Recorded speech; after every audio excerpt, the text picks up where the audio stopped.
As a fan of Agatha Christie and Kenneth Branagh, how could I not see this movie? So, why didn't you watch the first film in 2017? Well, I just wasn't able to see that in theaters, and I really wanted to... Hopefully now I can finally see the Murder on the Orient Express one. Thanks. Here's a review and stuff.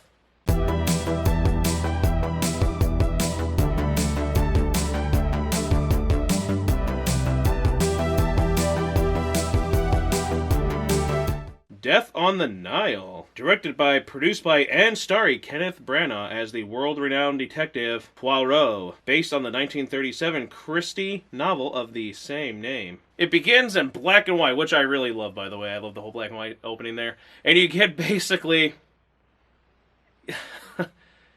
an origin story during World War I for his mustache.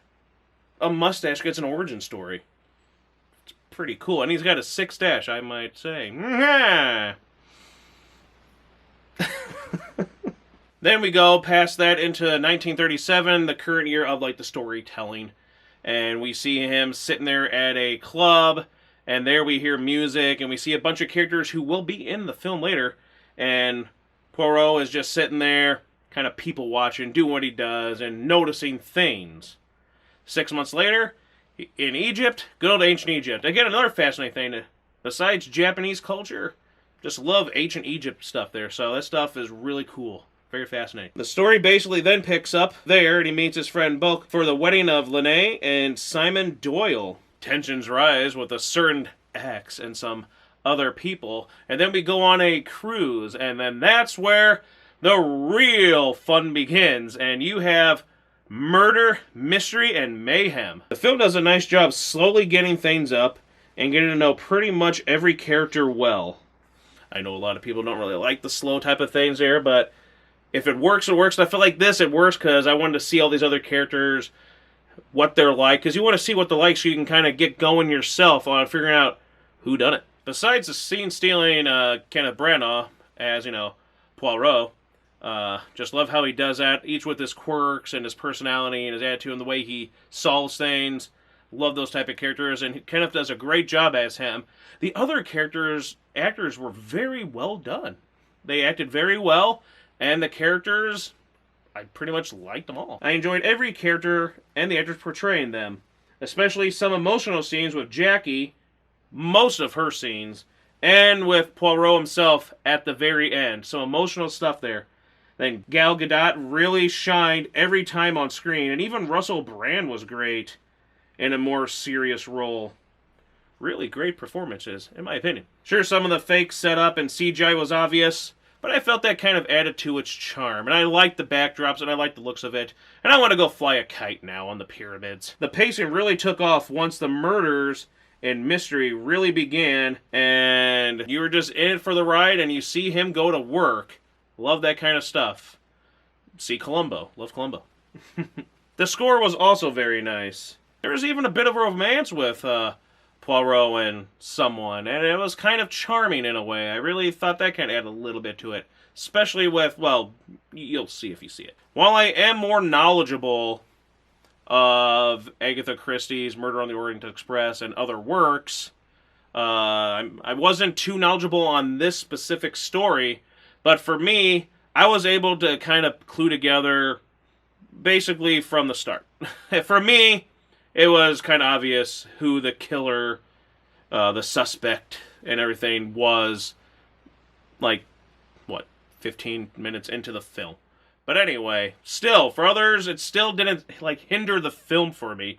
And I really enjoyed, again, all the performances, every twist and turn, and I really like how aggressive he got at the end, because damn good job. Overall, I rather enjoyed it, and hope there's at least one more film to come. 9 out of 10 for me for Death on the Nile. Great job to everyone involved, and it was just an enjoyable film to go at, especially nowadays. Go see it if you want, and I'm pretty sure you'll enjoy it. It's good there's some humor, there's a lot of mystery thrillerness to it, and it's good to keep you thinking, and some great characters, great acting, performances all around. Now, if you excuse me, I'm going to go try and get this mustache to be more like his. And when we come back, our review for Marry Me. Forbidden. Let's go back. No, let's get the jewels. The game's for forbidden bridge. First to grab the idol's jewels and get to safety wins. But if the angry idol shakes the bridge, you can fall to your doom. Forbidden bridge. It's forbidden. Boy, this takes me back to 20 years ago when I used to frequently watch the J-Lo rom-coms. Marry Me. The trailer grabbed me instantly, as did the film we reviewed before this. So of course I had to see it as soon as possible.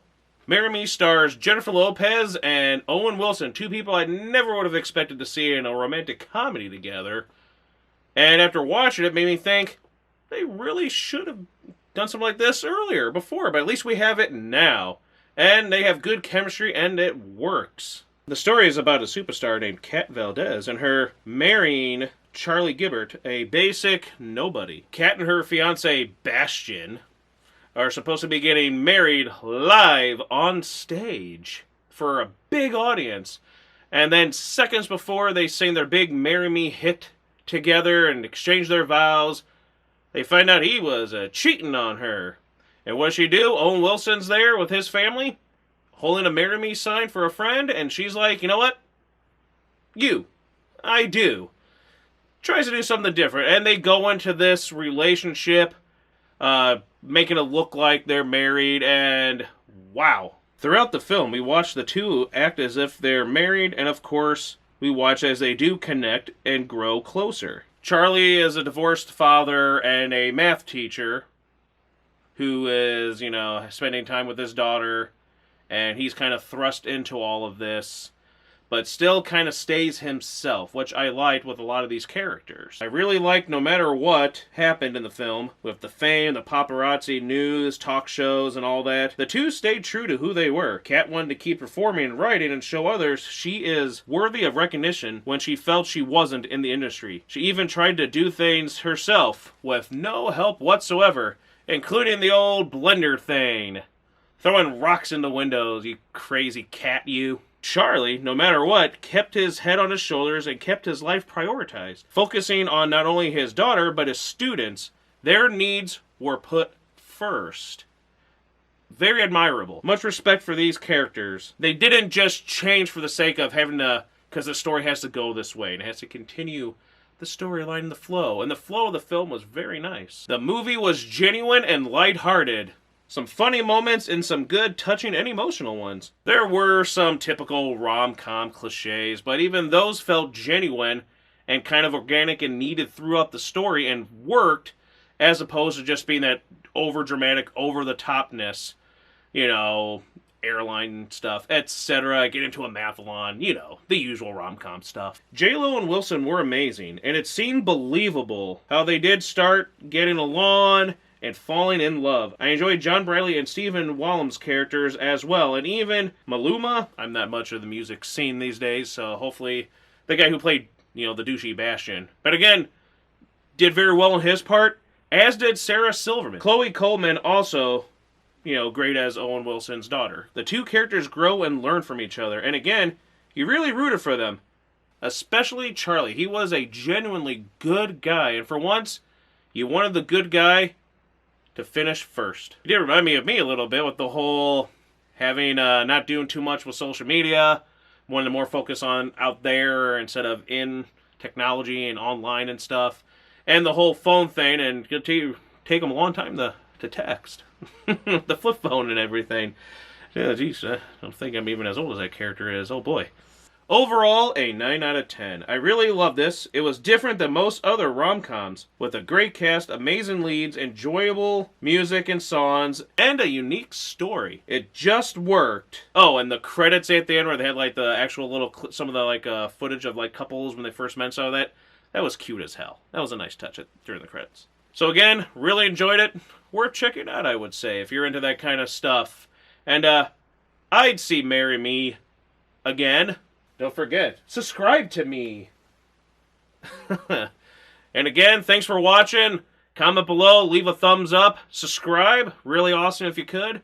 And we'll see you next time. We got some more. Stay tuned for when we go over Ghostbusters Afterlife, finally. And 5 Cream, also known as Scream 2020-22.